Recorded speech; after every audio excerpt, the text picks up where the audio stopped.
বনের ভিতর হঠাৎ গর্জন শোনা গেল। একটি বড় সিংহ ধীরে ধীরে কাছে এলো। শিষ্যরা ভয়ে জমে গেল, কিন্তু সিংহ কোনো হুমকি না দিয়ে বুজুর্গের গায়ের কাছে এলো, মাথা নিচু করলো এবং এমনভাবে গর্জন করতে লাগলো যেন সুখ প্রকাশ করছে।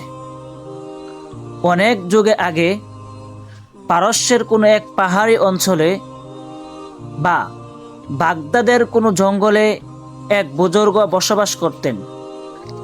তিনি ছিলেন একান্ত আল্লাহ ভীরু, দরবেশ প্রকৃতির মানুষ। দুনিয়ার চাকচিক্য ত্যাগ করে তিনি বন জঙ্গলে, পর্বতে, গুহায় ইবাদতে মগ্ন থাকতেন। দিনরাত তার মুখে থাকত লা ইলাহা ইল্লাল্লাহ এর জিকির। লোকজন তাকে দাওয়াত দিতে চেয়েছিল শহরে ফিরে আসার জন্য, যাতে তিনি মানুষের সাথে থাকেন।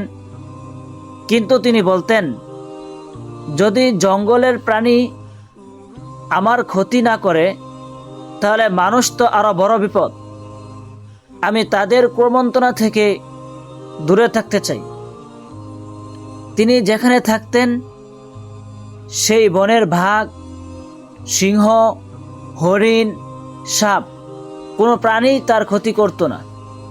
অনেক শিষ্য আশেপাশের কাফেলার লোক বলতো, তারা যখন জঙ্গলে গিয়েছে দেখেছে সিংহ